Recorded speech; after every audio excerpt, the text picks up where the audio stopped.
Salam değerli dostlar. Bugün mən sizə yaşıl üzlü testdən üslubiyyata aid olan sualların ikinci hissəsinin izahını verəcəm. Videoların ardıcıl olmasını, davamlı olmasını istəyirsinizsə kanala abunə olun. Videoları bəyənin, şərh yazın. Biz də daha da motivasiya alaq, daha çox sizin üçün faydalı işlər görək. 26-cı testdən davam edirik. Deməli, nümunənin üslubunu nəzərə alıb uyğun gələn variantı müəyyən edin. Saxlanması, istifadə edilməsi, yaxud daşınması zamanı gübrələrlə, təhlükəli kimyəvi və bioloji maddələrlə davranış qaydalarının pozulması nəticəsində təsərrüfat və ya başqa fəaliyyətlərin zərərli məhsulları ilə torpaqların zəhərlənməsi, insanların sağlamlığına və ətraf mühitə əhəmiyyətli ziyan vurulmasına səbəb olduqda müəyyən tədbirlər görülür, müəyyən cinayət işi açılır. Bu tipli bir davam gəlmiş olacaqdır. Bu rəsmi işgüzar üsluba aid olan bir fikirdir. İndi digərlərinə baxaq. Buna uyğun olan variantı müəyyənləşdirməliyik. Bayramı və tətil günləri ölkə ərazisində meşə fondu torpaqların 15 hektar sahəsində 25.000 ağac əkilib, 1 ton toxum səpilibdir. Bu publistik üsluba aid olan bir məlumatdır. Məlumat vermə xarakteri daşıyan bir mətndən parçadır. Tələbələr üçün eyni zamanda layihə sənədlərinin və qrafik işlərin aparılması, texniki sxemlərin və cizgilərin tərtibat qaydaları, müasir proqramlardan istifadə qaydaları, ekoloji ekspertiziya və s. tədris olunacaqdır. Bu da məlumat vermə xarakteri daşıdığı üçün publistik üsluba aid olan bir deməli mətndir. C-yə baxırıq. Xəzər həftəsi çərçivəsində vətəndaşların yerli icra hakimiyyəti qurumlarının, təhsil müəssisələrinin və digər qurumların nümayəndələrinin iştirakı ilə iməcili və dairəvi masallar keçiriləcəkdir. Sanki bir xəbərlərdir. Həmin o xəbərlərdə və yaxud da qəzetdə hər hansı bir məlumatdır. Məlumat vermə xarakteri daşıyır. Publistik üsluba aid olan bir mətndir. İnsan orqanizmdə natrium eritrositlərində, qırmızı qan hüceyrələrində, zərdablarda, qida həzmi şirələnəndə, sümüklərdə, əzəllərdə, bütün daxili orqanlarda, dəridə olur. Deməli, bu biz gördük ki, natriumdan danışır. Qan hüceyrələri, zərdablar falan zat, bunlar elmi üsluba aid olan bir mətn olacaqdır. D bəndə rəsmi işgüzara aid deyil. Barəsində icazə tələb olunan tikinti, şəhərsalma və tikintiyə dair normativ sənədlərin tələblərinə zidd olmadığı təqdirdə müvafiq icra hakimiyyəti orqanı, qurum, reklam qurğularının tikintisini istisna olmaqla tikintiyə icazə verməlidir. Bu da görür ki, bizdə deməli rəsmi işgüzar üsluba aid olan, deməli tikinti məcəlləsinə aid olan bir nümunədir. Rəsmi işgüzar üsluba aiddir. Mətnlə səsləşdiyi üçün testin doğru cavabı E bəndi olacaq. 27-də biz demişdik ki, əməli yazı nümunələrində bəzi testlər var ki, bəzi qaydalar var ki, onlar əzbərlənməlidir. Eyni ilə ardıcıllıqda əməli yazı nümunələrində deməli necə yazılmalıdır, orada əsas tələblər nədir, növləri hansılardır, bəzi incə xüsusiyyətlər bunlar əzbərlənməlidir. Təbii ki, başa düşərək dərk olunaraq əzbərlənməlidir. Burada da rəyin yazılma ardıcıllığını nəzərə alıb doğru variantı müəyyən etməliyik. Birinci gələcəkdir. Nəyə və kimə verilməsi göstərilir və səhifənin ortasında əməli yazının adı yazılır. Birinci bu gələcəkdir. Daha sonra bu və ya digər faktın həm müsbət, həm də mənfi cəhətləri öz əksini tapacaqdır. Rəyin irəli sürülən təklif və tövsiyələr bir neçə cümlə ilə ifadə olunacaq. Ad, soyad, ata göstərilir, qarşısına imza qoyulur və sonda bütöv şəkildə gün, ay, il göstərilir. Yəni birinci imza, sonra gün, ay, il bütöv şəkildə ifadə olunur. 2, 4, 1, 3, 5 A variantı testin doğru cavabıdır. Hansı üsluba aid məlumat verilməyibdir? Deməli, bu üslubda xitablar yalnız qrammatik funksiya daşımır. Bu bədii üsluba aid olan bir xüsusiyyət olacaqdır. Ümumxalq dilində gedən proseslər, dəyişmələr, yeniləmələr bu üsluba təsir etmiş olacaqdır. Deməli, publistik üsluba aid olan bir xüsusiyyətdir. Ərəb, fars, daha sonra rus dilinin təsiri bu üslubda təm fəaliyyətinə imkan verməmişdir. Rəsmi işgüzar üsluba aiddir. Biz izah edəndə demişdik ki, rəsmi işgüzar üslub hər hansı bir müstəqil dövlətdə formalaşır. Dövlət müstəqil olarsa orada rəsmi şüurlu üslub inkişaf eləyər. Amma zamanla biz görürük ki, ərəblərin, farsların, daha sonra Çar Rusiyasının, daha sonra Sovet Rusiyasının tabeliyində qalan Azərbaycanda rəsmi iş üzrə üslubun milliliyinə müəyyən dərəcədə təsir etmişdi bütün bunlar. Milliliyinə xələl gəlmişdi. Bu üslub dövrlə də bağlıdır. Mövcud ictimai tarixi şərait yaradır. Deməli, bu fərdi üsluba aid olan bir xüsusiyyət olacaqdır. Deməli, bədii aid xüsusiyyət var, fərdiyə aid var, rəsmi şüur, publistik var, amma elmi üsluba aid olan xarakter xüsusiyyət olmadığı üçün C variantı testinin doğru cavabıdır. 29-cu mətnlə davam edirik. Deməli, yanlış fikri müəyyən edin. Zümrüd gözlərini görsünlər deyə şamlar boy atmışdı, uzanmış suya. Keçmişdi onlara qəzəbin niyə? Düşmüşlərdi səndən aralı göygöl. Bütün misralarda inversiyadan istifadə yoxdur. Bu doğrudur. Məsələn, zümrüd gözlərini görsünlər deyə burada inversiya yoxdur. Metafor işlənmiş misrada epitet işlənməyibdir. Zümrüd göz, epitet burada var. Keçmişdi onlara qəzəbin niyə? Məsələn, burada metafor var, amma epitet işlənməyibdir. B variantı da doğrudur. Nümunənin aid olduğu üslub xalq danışıq dilinə yaxındır.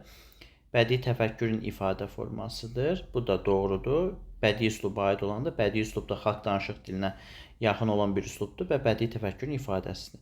Nümunə ahəngə, ölçüyə, qafiyə malik, tərənnümə əsas olduğu dildir. D bəndidir.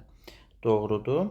Qrammatik normanın qəsdən pozulduğu deməli təbii danışıq dilidir. Burada qrammatik norma bəli pozulubdur, amma təbii danışıq dilidir. Fikri burada yanlış olduğu üçün testin doğru cavabı E bəndi olacaqdır.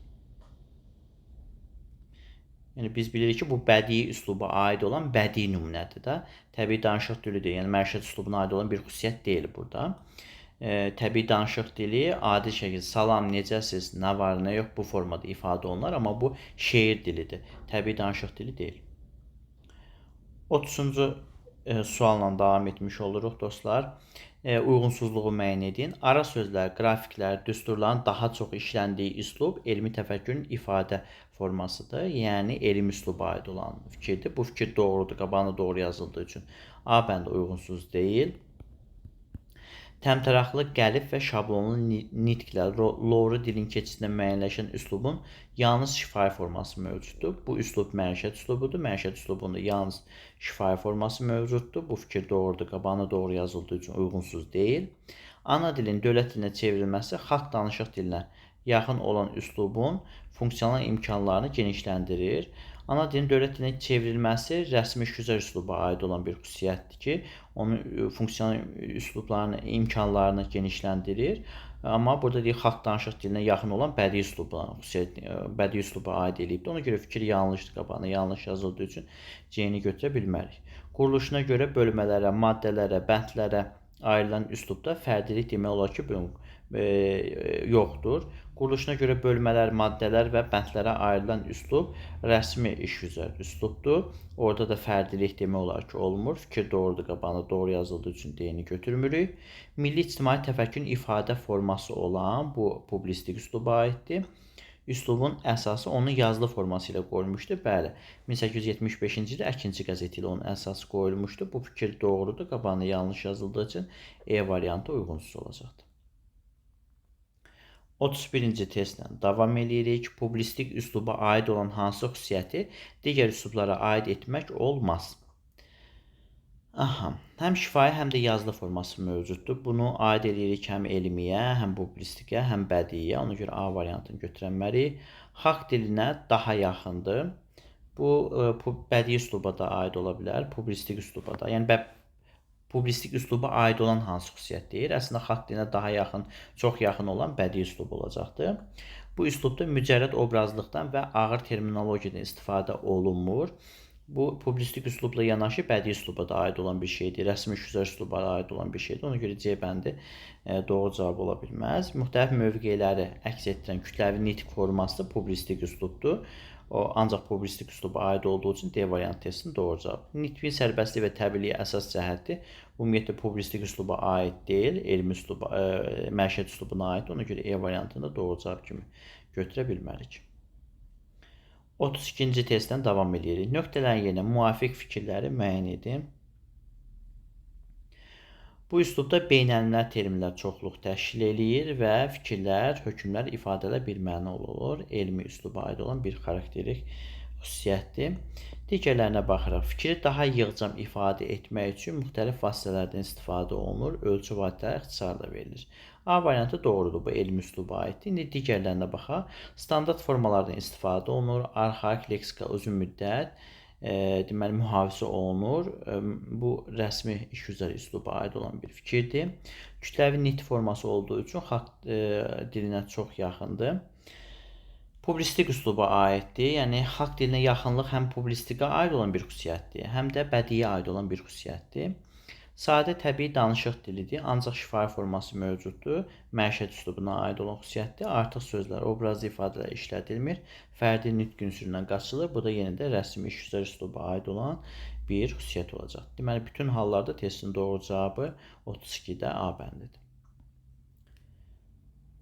Növbəti testimizlə davam eləyək. Bu biraz böyük testdir. Deməli, çərçivə daxilində verilmiş fikir var. Fərmana əsasən Azərbaycan Respublikası fərman görən kimi bunu rəsmi şüzər üslub götürürlər, amma diqqətli olmaq lazımdır. Fərmana əsasən Azərbaycan Respublikasının Səhiyyə Nazirliyinin səhiyyə sisteminin iştirakçılarını və aidiyyatı dövlət qurumlarını cəlb etməklə səhiyyənin transformasiya mərkəzi işçi qrupunu yaratmaq tapşırılmışdır. Bu publisistik üsluba aid olan bir mətindir. Yəni tapşırılsın olsaydı, məsələn, Azərbaycan Respublikasının Səhiyyə Nazirliyinin səhiyyə sisteminin iştirakçıları və aidiyyatı dövlət qurumlarını cəlb etməklə səhiyyənin transformasiya mərkəzi işçi qrupunun yaratmaq tapşırılsın, yaratmaq əmr olunur. Bu tipli fikir verilirsə, onu götürə bilərik biz rəsmi şüzər. Amma bu fərmana məlumat verilir ki, xəbərdə bu filan fərmana əsasən tapşırılmışdır. Yaratmaq tapşırılmışdır. Yəni artıq o tapşırılıbdır. Məlumat xarakteri ilə qəzetdən mi deyək, televizordan mı qarşı tərəfə çatdırılır. Ona görə bu publisistik üsluba aid olan bir xüsusiyyətdir. Bu məcəllərin qüvvəyə mindiyi gündən mövcud olan obyektlərə digər şəxslərin gediş-gəlişinin təmin edilməsi üçün zəruri olan hallarda torpaq sahəsinin yüklülüyünə qadağa qoyulmasına yol verilmir. Bu rəsmi üsluba aiddir. A-nı götürənməli. Xarici İşlər Nazirliyi tərəfindən seçimi həyata keçirilir və yekun olaraq Elm və Təhsil Nazirliyi ilə birlikdə təsdiq olunmuş siyahı üzrə Elm və Təhsil Nazirliyinin proqram iştirakçılarının təhsil alacaqları Azərbaycan Respublikasının ali təhsil müəssisələrini müəyyən edib. Bu məlumat vermə xarakteri daşıyır, publisistik üsluba aiddir. B bəndini doğru götürəcəyik. C-yə baxırıq.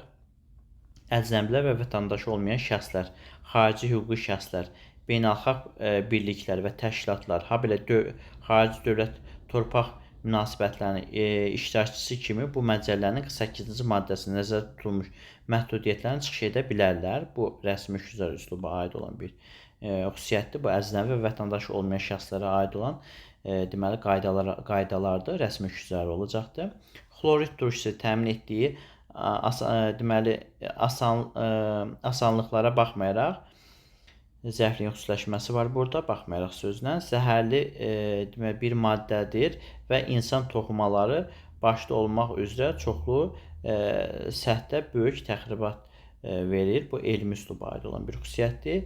Ərəb şeirinin qədim forması sayılan səc, şeir formasında bugünə gəlib çatmış nümunələrdən görmək olar ki, səc şeirində misralar nəinki vahid ritmik quruluşa malik olmamışdır, hətta heca sayı və bölgülərdə misralardan bir-birindən fərqlənir. Bu da elmi üsluba aid olan bir xüsusiyyət olacaqdır.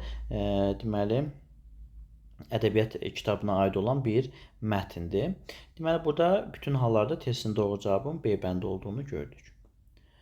34-cü sualla davam edirik dostlar. Fikirlərin doğru və yanlış olmasını müəyyən etməliyik. Uzaq və yazı sözlərinin birləşməsindən yaranan əmr yazı nümunəsi məzmununa görə iki forması vardır. Bu söhbət Telegramdan gedir. Telegram uzaq və yazı sözlərin birləşməsindən əmələ gəlir. Onun da adi, təcili və xüsusi deyə bir neçə növü var. İki növü var, iki forması var, fikri yanlış olacaqdır. Bir səhvdir. Yəni birin qabağına biz yanlış fikrini qoyduq. 2-yə baxırıq. Telegram dövlətlərarası xüsusi formasını dövlət başçıları imzalayıb. Bu fikir doğrudur. İzahatın sonunda yazılma tarixi göstərilir, altına imza qoyulur. İmzadan sonra tarix bütöv şəkildə göstərilir. Ona görə 3 deməli doğru yox, yanlışdır. Yəni burada əksini veriblər ki, birinci deyir, deməli tarix qoyulur, sonra imza verilir.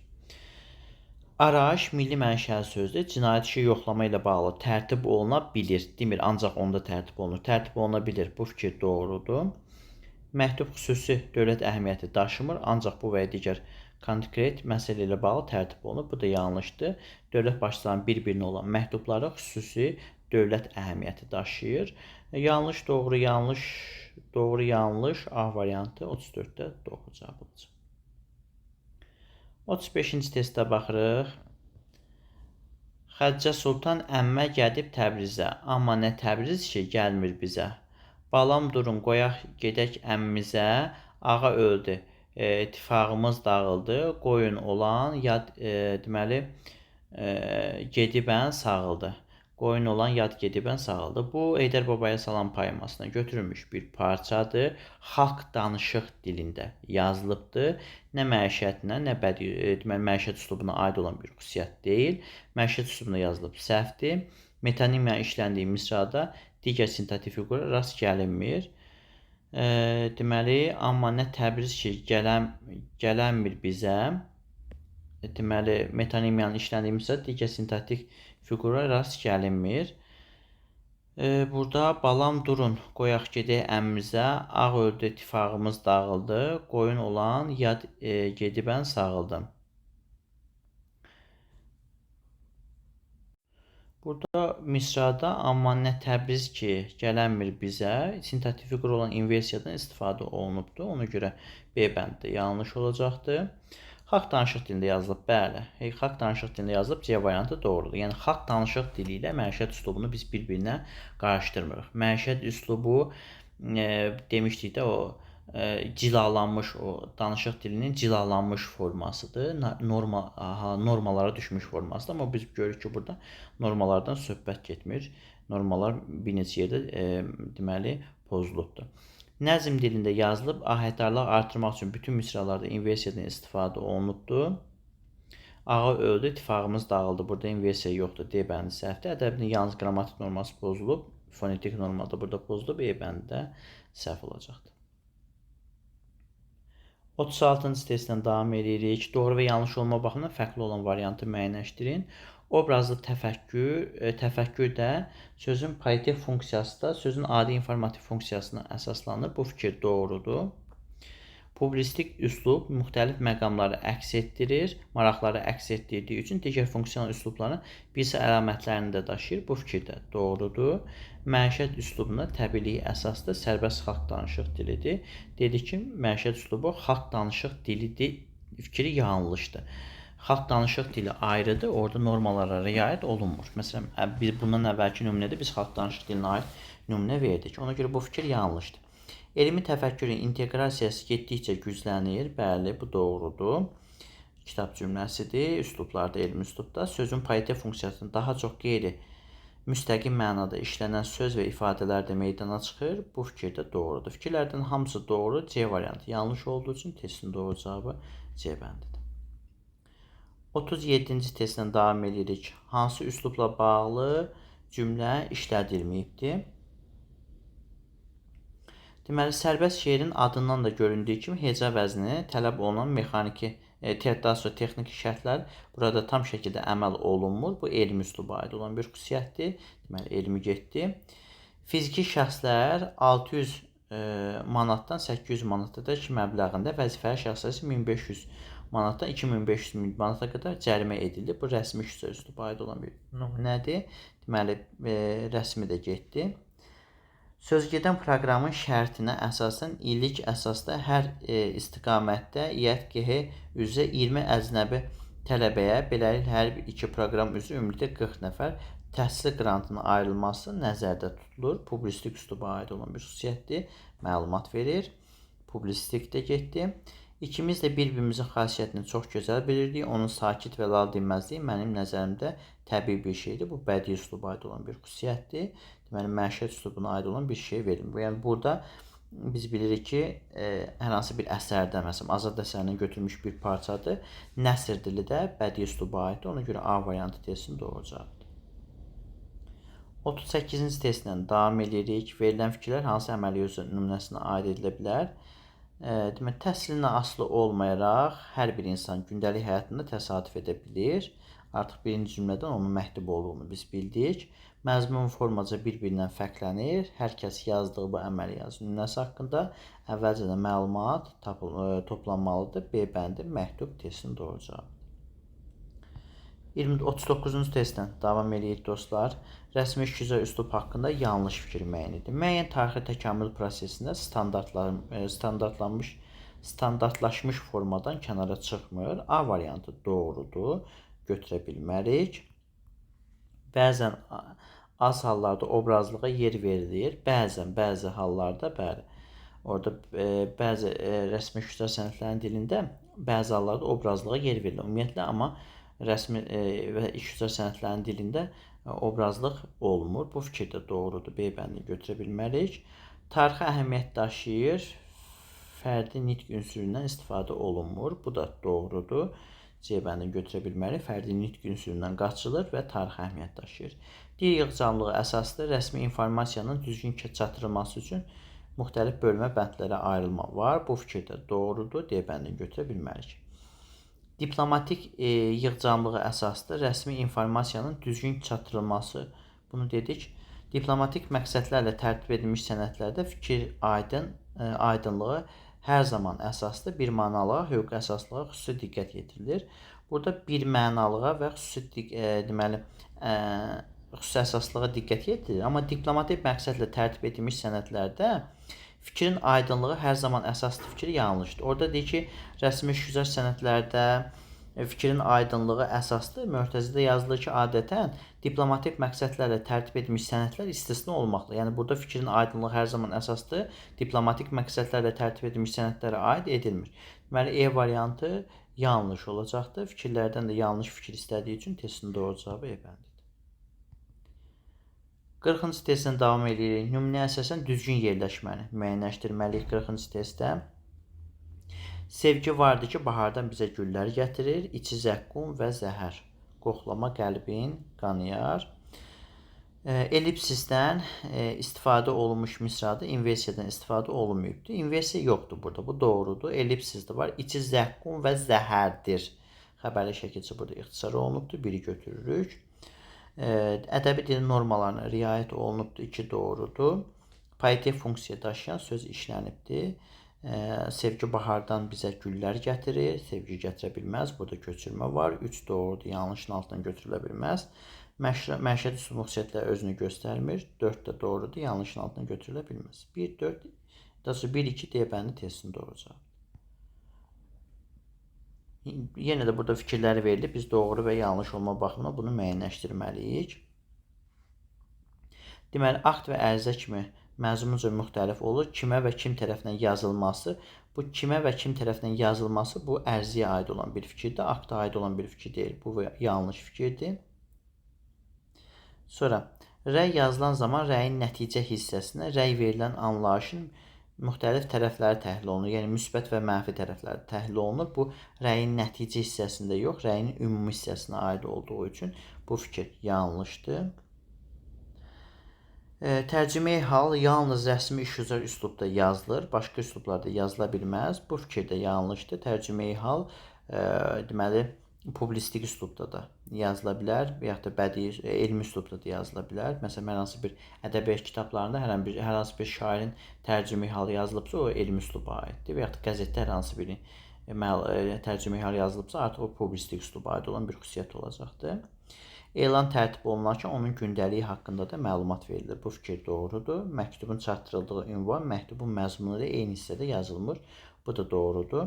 Məktubun məzmunu ayrı, məktubun çatdırıldığı ünvan zərfin üzərində yazılır. Amma məktubun məzmunu onun içərisindəki olan kağızda yazılır. Bu fikir də doğrudur. Yanlış, yanlış, yanlış, doğru, doğru. C bəndi testin doğru cavabıdır.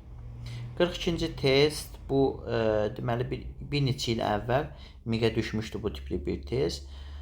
Bax bu hissədə kimdən və kimə, sonra burada həmin əməli yazı, ərizə və izahatın adı yazılır, sonra orada ümumi məzmun yazılır, ərizədə hansı mətn və yaxud izahatda hansı mətn. Yəni bu formada ardıcıllıq deməli davam etmiş olacaqdır. Gün, tarix, il, imza, ərizə və izahata aid olan bir fikir olacaqdır. Teleqramla bağlı verilmiş fikirlərdən hansılar doğrudur? Deməli, Teleqramda məzmunca müxtəlif növləri var. 1 doğru cavab olacaqdır.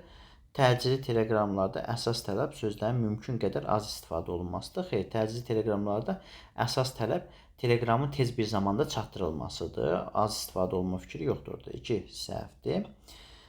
Sonra xüsusi teleqramlarda təcili teleqramlardan fərqli olaraq şəxsiyyət vəsiqəsi tələb olunmur. Əksinə, xüsusi teleqramlarda tələb olunur, təcili teleqramlarda tələb olunmur. 3 də yanlışdır. Teleqram birbaşa prezident tərəfindən də imzalana bilər. 4 doğrudur. Teleqramda rəqəmlər adətən hərflərlə yazılmış olur. 5 də doğrudur. 1, 4, 5 B bəndi testin doğru cavabıdır. Protokoldan fərqli olaraq arayışda deməli, yəni protokola aid olmayıb arayışa aid olanı istəyir. Hər hansı bir ictimai qaydanın qanunun pozulması ilə əlaqədar olaraq tərtib olunur. Bu protokola da aid olan bir fikirdir. Biz deyirik protokola aid olmasın. A bəndi yanlış olacaqdır. Sadə və mürəkkəb formada özünü göstərir. Bu protokolda da var. Ona görə B bəndini götürə bilmərik. Rəsmi sənəd növüdür. Müəyyən məqamlarda iş üzrə sənəd kimi də işlənir. Hər ikisinə aiddir. Şəxsin kimliyini təsdiq etmək üçün istifadə olunur. Bu protokola aid olmayıb, arayışa aid olan xüsusiyyət olduğu üçün D-ni doğru cavab kimi götürürük.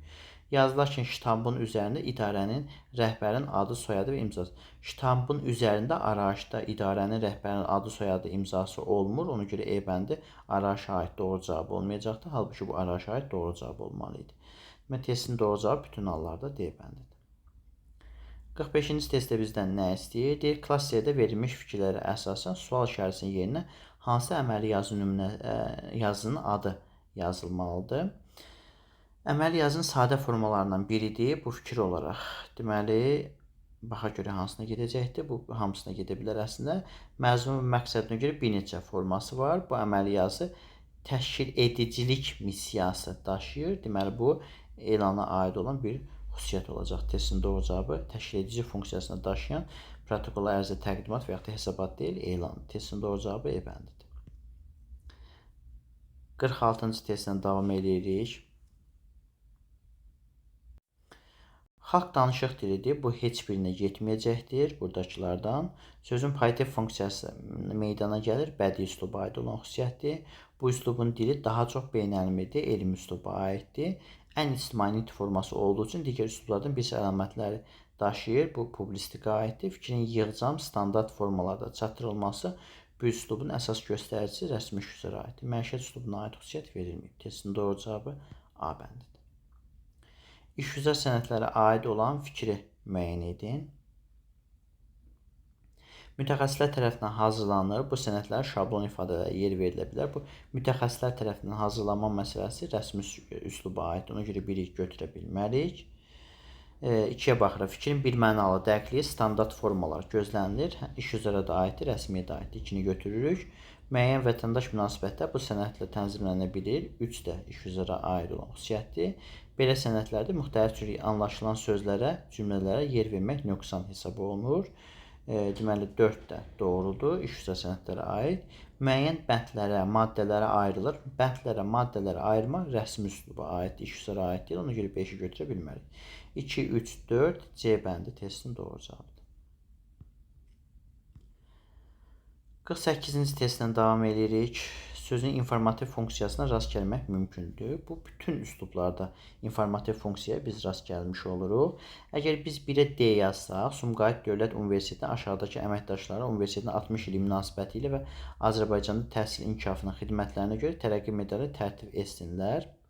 C-də deyir ki, ədəbi dilin normaları gözlənilir, funksional üslub nümunəsidir. Doğrudur. E-də də deyir ki, nümunənin aid olduğu üslub milli ictimai təfəkkürü əks etən üslub deyil. Bəli, çünki bu rəsmi şüzər üsluba aid olan bir nümunədir. Daha çox bu isə milli ictimai təfəkkür isə publistik üslubdur. Daha çox müəyyən dövlət ənənələri ilə bağlıdır. E-də doğrudur. Deməli, 1-ə D olanda C-E doğrudur. A variantı doğrudur. 1-ə D olanda digər cavablara baxaq. 1-ə D olanda dedik C-E doğrudur. A-ya deyir ki, rəsmi şüzər üsluba aid olan bu nümunədə fikrin bir mənalı xalq dilinə yaxınlığa yer verilərək üslubun tələbinə riayət edilir. Rəsmi şüzər sənətdə xalq dilinə yaxınlıq məsələsi yoxdur. Bu bədii və publistik üsluba aid olan bir xüsusiyyət ola bilər. Ona görə 1D olanda A variantı olmaz. 1D olanda C-E doğrudur. F-ə baxaq. Bu nümunənin üslubunda müxtəlif üslub nümunələri birləşə bilir. Rəsmi şüzərdə yox, məişət üslubuna aid olan bir xüsusiyyətdir. Ona görə 1D olanda F-də olmaz. 1B olarsa, bu publistik üsluba aid olan bir mətindir. Pakistan İslam Respublikasının məlumatına idxal olunan düyün 15% gömrük rüsumundan azad edilir. APA-nın xəbərinə görə artıq burada görürük ki, biz hər hansı bir sosial deməli, saytdan götürülmüş bir məlumatdır. Nazirlər Kabineti bununla bağlı müvafiq qərar veribdir. Bir də B olanda deyir, rəsmi şüzər üsluba aid olan bu nümunə. A variantı olmaz, çünki bu rəsmi şüzər yox, publistik üslubdur. Bir də B olanda A bəndi olmadığı üçün D bəndi yanlışdır. Demək, bütün hallarda testin doğru cavab A bəndidir. 49-cu testlə davam edirik. Verilmiş nümunəyə əsasən doğru fikri müəyyən edək. Vaxt gələcək, bir zamanlar kimsə barmaq silkələdiyin, kimisə arxasınca yellədiyin, kiməsə sığal çəkdiyin əllərin qocalıb əsməyə başlayacaq. Yəni, vaxt gələcək, bir zamanlar işarələrlə dil-dil ötən əllərin topuq çalacaq. Əldən, deməli, pəltəklik daha dəhşətli. Salman Sarvanın bir, deməli, poetik funksiya daşıyan bir nümunəsidir. İndi bura aid doğru cavab müəyyənləşdirməyi. Aid olduğu üslub ən tez yaranan üslub olsa da, ən gec formalaşan üslubdur. Bədii üslub ən gec formalaşan üslub deyil. Ona görə A variantı yanlışdır. Nümunənin üslubunda dramatik növdə obrazların ifadəsi yalnız nəsr. Dramatik növdə obrazların deməli, dramatik növdə obrazların ifadəsi yalnız nəsr formasında özünü göstərir. Xeyr, obrazların o nitqi var ki, o həm nəzm formasında özünü göstərə bilər. Çünki dramatik növdə yazılan əsərlər həm nəsr, həm nəzmlə yazılır. Ona görə B bəndi səhvdir. C-dədir ki, ədəbi dil nümunəsi olduğu üçün dilin normaları gözlənilmişdir. Burada vaxt gələcək, bir zamanlar kiməsə barmaqla silkələdiyin, kimisə arxasınca yellədiyin, kiməsə sığal çəkdiyin əllərin qocalıb əsməyə başlayacaqdır. Yəni, vaxt gələcək, bir zamanlar işarələrlə dil-dil ötən əllərin topuq çalacaq, əllər topuq çalacaq. Burada norma pozulubdur, C variantı yanlışdır. Əldən pəltəklik daha dəhşətli. Sözün informativ funksiyası ilə yanaşı başqa funksiyalarına da yer verilibdir. Bəli, həm məcazi mənalı funksiya var, poetik funksiyası var, həm də informativ funksiyası. Leksik norma pozulan nümunədə qrammatik normanın pozulma səbəbi inversiyadır. Burada inversiyadan istifadə olunmayıb, ona görə E variantı testin doğru cavabı ola bilməz. Leksik norma pozulub, əllər topuq çalacaq fikrinə görə. Amma D variantı deməli doğru olacaqdır bütün hallarda. Və son olaraq testimizin sonuncu testi həm üslubların, həm də testimizin qrammatikaya aid olan sonuncu testi olacaqdır. Hansı üslub haqqında fikir verməyib? Xalq danışıq dilinə yaxın olan bədii üslubumuz var. Dialoji nitq ünsürü olan məişət üslubumuz var. Əsas əlamə kütləvi aydınlıq, anlaşılıq, təsirli, publistik üslubdur. Lüğət tərkibi yığcam, normallığı möhkəmdir, rəsmi şüzər üslubdur. Elmi üsluba aid olan bir xüsusiyyət verilməyibdir. Dostlar, bununla da yaşlı özlü testin izahlarını yekunlaşdırırıq. Ara sıra əvvəlki mövzulardan digər mövzuların izahını da sizin üçün açacağım. Düşünürəm ki, həm MİQ, həm sertifikasiya, həm də abituriyentlər eyni zamanda olimpiyada hazırlaşan müdavimlər üçün çox faydalı olan bir izahlar oldu. Və faydalı oldusa nə xoş bizim üçün. Növbəti izahlarda görüşərik. Salamat qalın.